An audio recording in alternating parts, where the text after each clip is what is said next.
But the best modern comet was Bennett's, discovered in 1969 and at its brightest in 1970. And here's a lovely picture of it, taken from Pretoria. It was taken by Jack Bennett, the discoverer, who's one of the world's leading comet hunters. I've known him for many years, and we are delighted to welcome him now. I'd never been to Jack's house, and nor had I seen his observatory, so I telephoned to give him an approximate time of arrival so that he wouldn't worry if I lost my way and was a little late. As it happened, I arrived on the dot, and he came to the gate to meet me. He escorted me straight through to his garden.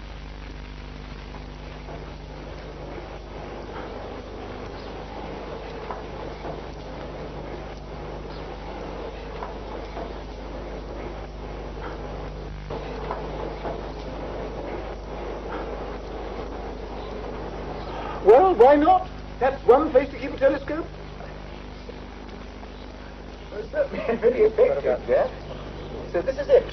Well, it looks very workmanlike, Jack. Is this the telescope we actually use in your comet hunts? Yes, this is the Moonwatch Apogee telescope. It's a 5-inch telescope. Yes, the old Moonwatch program, the Earth satellite observation, certainly seems a long time ago now. I take it you were doing that as well. 1958 we started. How long have you been hunting for comets now? Well, it's over 10 years I've been using this instrument most of the time. Well, of course, this is an entirely different kind of telescope from mine, so do tell me about it.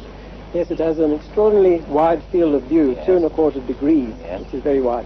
And I use overlapping strips of sky. I search overlapping strips of sky with the telescope, and these 2 little points here, which are paper clips, tell me when to stop in azimuth as we go around. A kind of pinging noise, in fact. That's right. What's the purpose of this shield?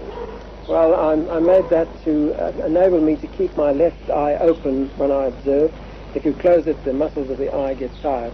And I've put a little white strip of paper on to help my eye see something in the darkness. Well, the telescope does move remarkably easily. Of course, you know, Jack, I'm not a comet hunter at all. I never have been. So can you explain exactly how you go about it? I usually start on a particularly bright star and then get one of these paper clips to make a ping, and then I move the telescope across in a sweep until the other one pings. That is the azimuth position. Then I overlap and go back this way, and so it goes on. And then later on I'll come down from the same star to the horizon. How long does each sweep last? Only a few minutes. It's about 50 degrees, and depending on whether I see anything interesting, of course, then I stop. How many hours per year do you spend comet hunting? Well, up to now it's been only 100, but I hope now that I've retired to do a bit more. Only 100? What's your total score in comets so far?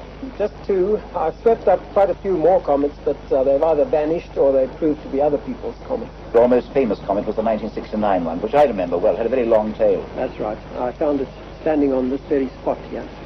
And I knew it was a comet because it was in a position where there were no objects that looked like comets.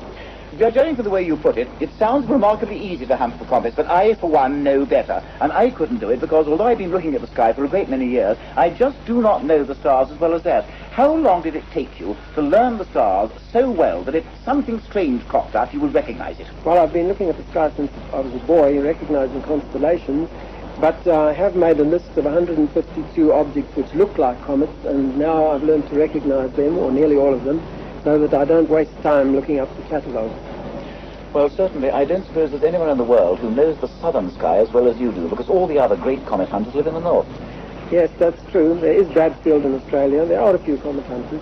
Well, so far, we've been talking about your comets, but I know that you're also the only living man who has visually discovered a supernova, an exploding star in a distant galaxy so far away that its light takes millions of years to reach us.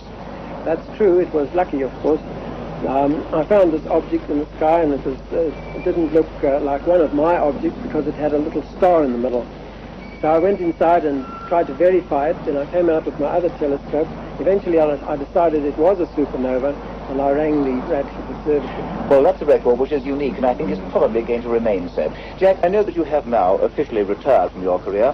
Do you plan to spend more time in the future in comet hunting?